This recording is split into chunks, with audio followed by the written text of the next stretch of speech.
خدا نے ادا کیا تھا اور پاکستان میں تحریک اسلام کو ایک نئی جان دے دی۔ بر محمد و آل محمد صلوات، اللہم صلی علی محمد و آل محمد۔ آج کی اسی نشست میں چونکہ دانشور معظم اور میرے روحانی استاد جناب سید حسین شاہ موسوی انجینئر بھی تشریف فرما ہیں، شاید میری اپنی زندگی میں یہ پہلی گفتگو ہے جو ان کے سامنے ہو رہی ہے، لیکن فخر سے میں کہہ سکتا ہوں کہ جس زمانے میں ہم شہید قائد کے ساتھ تھے اس زمانے میں سید حسین موسوی صاحب بھی ان کے کئی محاذوں پہ کام کر رہے تھے، لہذا مجھے شہید کے حوالے سے جو گفتگو کرنی ہے لا محالہ میں آپ کی سماعتوں اور ذہن کو کوئی 30-40 برس پہلے، کیونکہ شہید کی یہ 33ویں برسی ہے، اور کم از کم 4 اشلے بیک میں لے جاؤں گا ماضی میں، اور ماضی کے ان دریچوں سے جو کچھ ہمیں باتیں ملیں گی شاید آج کے ہم اپنے سیاسی سمت کو تعین کرنے میں وہ چیزیں رہنمائی حاصل کریں۔ یہ سب سے پہلے جو میں آپ کو عرض کرنا چاہتا ہوں، یہ 1979 کا زمانہ ہے جب پوری دنیا 2 طاقتوں میں تقسیم تھی۔ ایک طرف ہمارے علاقے میں روس کی قوت تھی اور دوسرے طرف امریکہ جیسا سپر پاور موجود تھا۔ اس پورے تناظر میں مسلمانوں کا، اسلام کا تذکرہ بالکل مختصر سا ہوتا تھا، اور پھر تیسرا یعنی میں اب سے عرض کر رہا ہوں کہ کمیونزم اور کیپٹلزم کی اس عالمی جنگ کے دوران ہمارے اسلام کو اس طرح سے محدود کیا گیا تھا کہ کہیں عرب اور عجم کی جو نسلی کشیدگی ہے، قوم پرستی کے خیالات، اس طرح کہیں طبقات کی جنگ، مسلمان برائے نام رہے تھے، صفحہ ہستی سے مٹ چکے تھے، ان کی دینی تحریک میں کوئی جان نہیں تھی، اور مجھے خود یاد ہے کہ اس زمانے میں ہم خود غیر اسلامی افکار کا شکار بن چکے تھے، کیونکہ ان کے پاس اٹریکشن تھا، اور ہماری جو مذہبی کلاس ہے، افسوس سے کرنا پڑتا ہے، جو آرتھوڈک مذہبی قسم کی کلاس ہے، اس میں ایسی جدت نہیں، ایسا نظریہ نہیں، ایسا عمل نہیں کہ لوگوں کو اٹیک کر سکے کہ اسلام میں ایسی قوت ہے۔ میں پھر آپ کا توجہ اسی طرح مبلوط کراتا ہوں کہ 1979 میں اچانک سا ایران کی سرزمین پہ ایک آواز بلند ہوا کہ لا شرقیہ لا غربیہ السوریہ اسلامیہ، نہ روس نہ امریکہ سپر پاور خدا۔ یہ پہلی بار ہم نے ایران کی فضاؤں سے جب یہ آواز سنی کہ neither east nor west Islam is the best, تو ہم توجہ دینے لگے کہ یار یہ کیا ہوا ہے کہ اسلام زندہ ہو رہا ہے، وہ بھی ایک مختصر سی جماعت تشیع کی ہے، ان کے ہاں سے ہو رہا ہے۔ اور کچھ دنوں میں ہم نے دیکھا 79 کا جو اسلامک ریولوشن ہے، آج ماشاءاللہ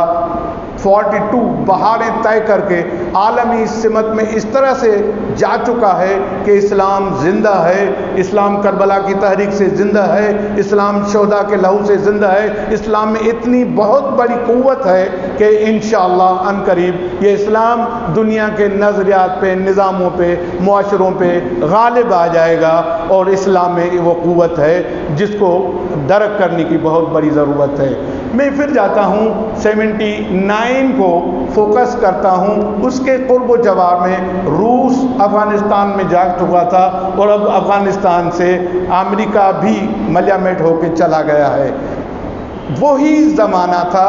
جہاں مجھے یہ ذکر کرنا پڑتا ہے کہ پاکستان کے اندر ایک منتخب وزیر اعظم کو فسطائی اور عام قوتوں نے تخت دار پہ لٹکایا۔ یہ وہ زمانہ تھا جب ہمارا معاشرہ، پاکستانی معاشرہ فرسٹریشن کا شکار تھا، سیاسی انتشار کا شکار تھا۔ مذہب کے نام سے جو میرے علم میں ہے، شاید آپ ان سے اختلاف کریں، فقط ایک جماعت اسلامی تھی جن کے پاس مقبول قسم کا نظام تھا، اور وہ جو جماعت اسلامی تھی ان کے پاس سیدنا ابوالعلا مودودی کی فکر تھی۔ اتفاق یہ ہے کہ یہ ذکر جو مجھے نہیں کرنا چاہیے میں وہ تھوڑا سا ذکر کرتا ہوں کہ اس زمانے میں اتفاق ہے کہ اسٹوڈنٹ لائف میں میرا جو تعلق رہا جرنلزم و صحافت سے، ایک وقت کے لیے سیدنا ابوالعلا مودودی کا اخبار تھا جسارت، آج بھی صحافت کی یونیورسٹی کے نام سے ہے جسارت کے فوری طور پہ بعد میں ڈیلی جنگ اور پاکستان پریس انٹرنیشنل اس وقت کی بہت بڑی نیوز ایجنسی تھی، اسی سے میرا تعلق رکھا۔ اسی کے ساتھ ساتھ نظریات کی اسی جنگ میں انقلاب اسلامی نے ہمیں اتنا اٹریکٹ کیا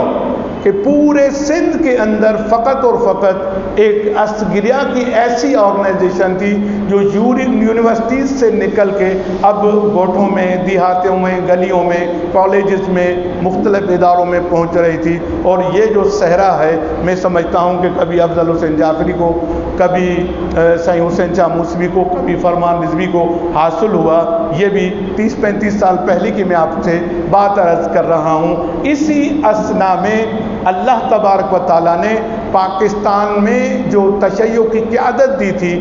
مفتی جعفر حسین کی قیادت میں سمجھتا ہوں کہ ہمارے ہر ایک بچے کو گھر کے نصاب میں تعلیم حاصل کرنا چاہیے کہ مفتی جعفر حسین صاحب کیسے لیڈر تھے، رہنما تھے کہ انہوں نے اسلام آباد کے ایوانوں کو بلاک کر دیا تھا، اور جب وہ وہاں پورے پاکستان کے عوام کو زکوٰۃ اور دینیات اور معاملات پہ مطالبات کے حوالے سے جمع کر چکے تھے، تو میں سمجھتا ہوں کہ ملکی سیاست کی شہرک پہ ان کا کنٹرول تھا۔ جن لوگوں نے یہ زمانہ سنا یا آنکھوں سے دیکھا، اتفاق سے ہم اسی زمانے کے آئی وٹنس ہیں۔ اتنی بہت بڑی قوت تھی جو میں سمجھتا ہوں کہ اتنی بہت بڑی لازوال قسم کی قوت نظر نہیں آئی۔ آج اس کی کوئی مثال مجھے نظر نہیں آئی۔ ایک تو وہ قوت تھی، اور پاکستان میں انقلاب اسلامی کے اثرات مرتب ہو رہے تھے۔ بالخصوص پہلی بار ہوا کہ ہماری جو یونیورسٹیز تھی یا تو وہ تنگ نظر قوم پرستوں کے حوالے تھی، یا کمیونسٹ پارٹی کے لوگوں کے حوالے تھی، یا جماعت اسلامی کے حوالے تھی جن کی ایک اسٹوڈنٹ ونگ کام کیا کرتی تھی، یا کچھ نسلی تنظیمیں تھی۔ لیکن عقائد کی اس جنگ میں ایک عجیب سی کیفیت تھی، نئی نسل کے لیے ان کے پاس کوئی اٹریکشن موجود نہیں تھی، اور ہمارے نوجوان بفر رہے تھے، اور ہم سب کو کوئی احساس زیاں نہیں تھا کہ ہماری قومی طور پہ کتنا نقصان ہو رہا ہے۔ اسی جنگ میں عالمی افراتفری کی صورتحال میں اللہ تبارک و تعالیٰ نے ہمیں علامہ عارف حسین الحسینی جیسی شخصیت کی قیادت عطا کی، اور میں ابھی ان کی شخصیت کے حوالے سے جب ذکر کر رہا ہوں، ایک نقطہ آپ کے سامنے عرض کر رہا ہوں کہ جب کئی بار علماء کی اپیل کے باوجود وہ قیادت سنبھالنے کے لیے تیار نہیں تھے، اور علماء کرام نے استخارہ کر کے اصرار کیا کہ آپ پاکستان کی لیڈر بن جائیں، تو ان کا سب سے پہلا جملہ یہ تھا کہ آپ مجھے قیادت دیتے ہیں، میں آپ کو اپنی شہادت دوں گا۔ That was the starting point of علامہ شہید عارف حسین الحسینی، ایک ایسے مکتب کے، نجف کے ایسے مکتب کے اسٹوڈنٹ جن کا براہ راست تعلق حضرت امام خمینی جیسی اعلیٰ ترین شخصیت سے پڑا تھا۔ یہ ان کے ایسے اسٹوڈنٹ تھے جو نجف میں کئی میلوں کا فاصلہ کر کے ان کے تمام تر پروگرام درس و دروس میں شامل ہوتے تھے۔ اور میں آپ سے عرض کر لوں کہ کچھ شخصیات ایسی ہوتی ہیں جن کا گفتگو، جن کا قول و فعل تقدیر ہی بدل دیتا ہے۔ شہید عارف الحسین الحسینی پارا چنار اور قرم ایجنسی کے پسماندہ پہاڑی علاقے کا بندہ، وہ جو براہ راست امام حسین علیہ السلام کی نسل سے تعلق رکھتا ہے، وہ جو ایک صحرائی قسم کا بندہ ہے، جب یہیں تھا تب بھی شہنشاہ ایران کے خلاف جلوسوں کی قیادت کرتا تھا۔ جب اسٹوڈنٹ تھا میٹرک لیول کی تعلیم کے دوران جب انہوں نے پشاور بورڈ میں فرسٹ پوزیشن حاصل کی اور سب لوگ یہ کہہ رہے تھے کہ آپ ڈاکٹر بنے، انجینئر بنے، فلاں بنے، پروفیشنل بنے، منی میکر بنے، تو پریس والوں کے سامنے اس ننھے سے بچے نے کہا تھا کہ میں عالم دین بنوں گا، جس طرح سے معاشرے میں ڈاکٹرز، انجینئرز، جرنلسٹ، وکیلوں کی ضرورت ہے، اس طرح علماء کی ضرورت ہے۔ یہ ان کا جذبہ تھا، یہ ان کا جذبہ تھا، اور یہی جذبہ تھا کہ میں سمجھتا ہوں کیونکہ ہمارے پاس پوری دنیا میں اسلامک ورلڈ میں فقط مکتب تشیع ہے، جس کو سب سے بڑا اعزاز یہ حاصل ہے کہ اللہ تعالیٰ نے ان کے پاس مرجعیت رکھی ہے۔ مرجعیت سب سے بڑا مرکز ہے، رہبری سب سے بڑا مرکز ہے، اور مرجعیت اتنا انٹرنیشنل ہمارا مرکز ہے کہ دنیا کے کوئی قوت ہمیں نقصان نہیں پہنچا سکتی۔ ایک مرتبہ تہ دل سے آپ غور کر لیں کہ ہمارے جو مجتہدین ہیں ان کا کتنا کریکٹر ہے، صدیوں کی نبض کو، ہسٹری کے نبض کو، تاریخ کے نبض کو، رفتار کو ان لوگوں نے روک دیا ہے، اور آج بھی ان کے پاس جو قوت ہے، یہ میں مانتا ہوں کہ ہمارے پاس عدالت امام حسین علیہ السلام ہے۔ یقیناً ہمارے پاس بے شمار معجزات کرشمات ہیں، ہمارے پاس اور بھی بہت اچھی چیزیں موجود ہیں مکتب تشیع میں، لیکن جو اجتہاد ہے، اجتہاد سے وابستہ، علماء کرام کی قیادت سے وابستہ، علامہ شہید عارف الحسینی جب پاکستان کی سرزمین کے تشیع میں بطور قائد آئے تو اتفاق ہے کہ میں سمجھتا ہوں کہ ایک عرصے کے بعد ہم نے ایک ایسا قائد دیکھا جس کے حق میں نعرے کراچی سے لے کے قراقرم کی حدود تک لگ رہے تھے، اور ان کا ایک متوازن نظام تھا۔ خمس کی کلیکشن کا نظام بھی تھا، تعلیم کا نظام بھی تھا، سیکورٹی فورسز کا بھی نظام تھا، زندہ دل لیڈر تھے، زندہ دل لیڈر تھے، اور جو پرسنلی اگر آپ مجھ سے پوچھنا چاہیں، کیونکہ کئی شب و روز میں نے ان کے ساتھ گزارے، رات کی تقویٰ میں نے ان کی بہت بڑے قریب ہو کے دیکھی۔ میں مسجد میں، صاحب العصر مسجد میں بخدا آپ کو بتانا چاہتا ہوں کہ پاکستان میں اس قسم کا لیڈر، اس معیار کا عالم میں نے ابھی تک نہیں دیکھا۔ جناب عالی، میں نے کبھی بھی شہید قائد کو سوتے نہیں دیکھا تھا۔ میرا نام بیدار جعفری ہے تخلق سے طور پر، مجھے صاحب سندھی میں کہتے ہیں نبھاگو تو کو آہی کون، لیکن جب بھی ہم رات کی آدھی رات کو ہماری آنکھ کھلتی، میں ان کو مصلی عبادت پہ دیکھتا تھا، باوضو، متقی، پرہیزگار، اور اس وقت بھی وہ گڑ گڑاتے ہوئے نظر آتے تھے، گڑ گڑاتے ہوئے نظر آتے تھے، روتے نظر آتے تھے۔ میں سوچتا تھا کہ اس کا تعلق و ربط کس سے ہے؟ دوستو، آدھی رات نماز شب میں جس بندے کا تعلق و ربط اللہ کی ذات سے ہو جائے، وہ دنیا کے مسائل سے بے نیاز ہو جاتا ہے۔ یہ تقویٰ اور پرہیزگاری کا معیار تھا، اور آپ جانتے ہیں کہ پاکستان تشیع کا سب سے بڑا مرکز ہے، اور یہاں پر کتنے گوناگون مسائل ہیں۔ ہر ایک پیر نے اپنی گادی بنا کے رکھی ہے، ہر ایک بندے نے توجہ دے کے، متوجہ ہو کے، شعوری طور پہ، لا شعوری طور پہ اپنے دل میں 360 بتوں سے زیادہ بت بنا لیے ہیں۔ میں جب اپنی نسل پہ دیکھتا ہوں، ہر گلی میں مجھے 400 آیت اللہ پاکستان میں ملتے ہیں۔ یار خدا کے لیے احترام کرو، ہمارے پاس سسٹم ہے، اور اس مرجعیت جیسی ایک اہم ترین چیز کو اڑانے والے جاہل ترین قسم کے لوگ آتے ہیں، اور ایک دم کوئی نہ کوئی کڑوی تنقید کر کے چلے جاتے ہیں، جاہل ترین قسم کے لوگ ہیں۔ شہید علامہ عارف حسین الحسینی سیاسی طور پہ، مذہبی طور پہ، تحریکی طور پہ، تنظیمی طور پہ، جدوجہد کے انداز سے ہمیں اس طرح سے آراستہ و پیراستہ کیا کہ میں شاید یہ جملہ کہوں، آپ اس پہ اتفاق کریں یا نہ کریں، جو بندہ جماعت اسلامی میں رہ کے جماعت اسلامی کو چھوڑ کے چلا جاتا ہے، پھر بھی کام جماعت اسلامی والا ہی کرتا ہے، جہاں بھی جاتا ہے اس کا اپنا ایک مشن ہوتا ہے۔ اس طرح جو لوگ علامہ شہید عارف حسین الحسینی کے قریب رہے، either they are سنی اور شیعہ، بہت بڑی تعداد تھی اہل تسنن کی جو شہید قائد کے ساتھ ہوا کرتی تھی، وہ ان سے اگر بکھر گئے، بچھڑ گئے، تب بھی ان کا لائن آف ایکشن وہی ہے، اتحاد اسلامی، تنظیم، تقویٰ، انقلاب، ضعیفوں کی حکومت قائم کرنا، نوجوانوں کو احساس دلانا، خواتین کو پردے کا احساس دلانا، تنظیم قائم کرنا۔ مجھے یاد ہے کہ شہداء کے ایک حلقے میں ان کا سیکریٹری تھا اور میں پریس والا بھی تھا۔ میں نے سوچا کہ شہید سے تھوڑی سی کڑوی سی اسٹیٹمنٹ دلا دیں، 2 الفاظ میں پریس کے سامنے کڑوی اسٹیٹمنٹ دلا دیں۔ تو یہ میری حرکت تھی، لیکن شہید جب آئے پریس کے سامنے تو انہوں نے صرف امیر المومنین علی بن ابی طالب علیہ الصلوۃ والسلام کا یہ قول پڑھا۔ آپ صلوات پڑھی، میں آپ کو بتاؤں، اللہم صلی علی محمد وعلی محمد۔ مولا متقیان کا ایک سخن ہے کہ آپ اپنے معاملات میں تنظیم پیدا کریں،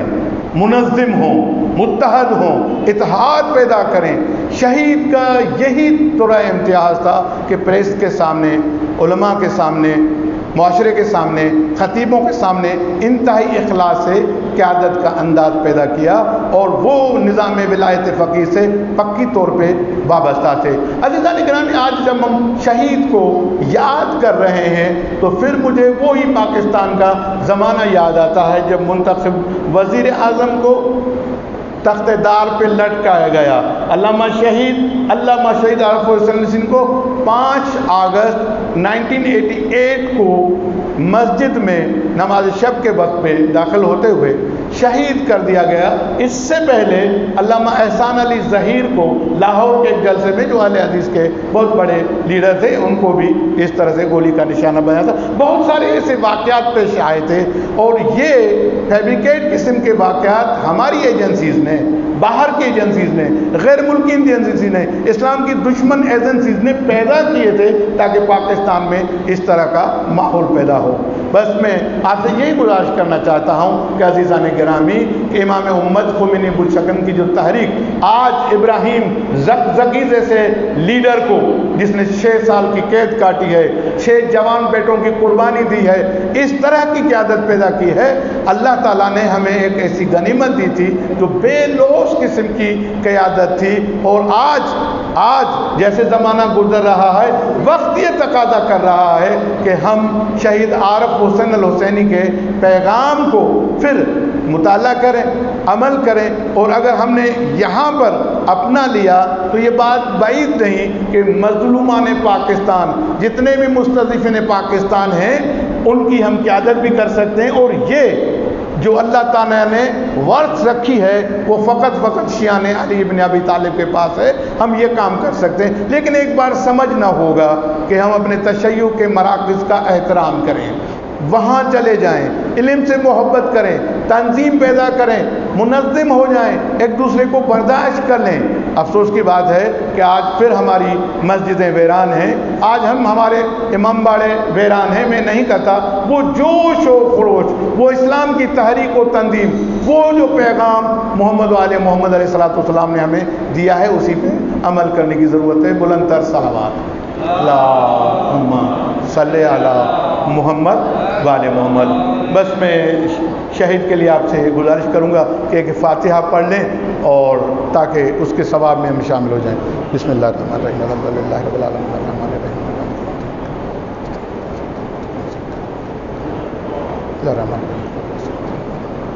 بسم اللہ الرحمن الرحیم۔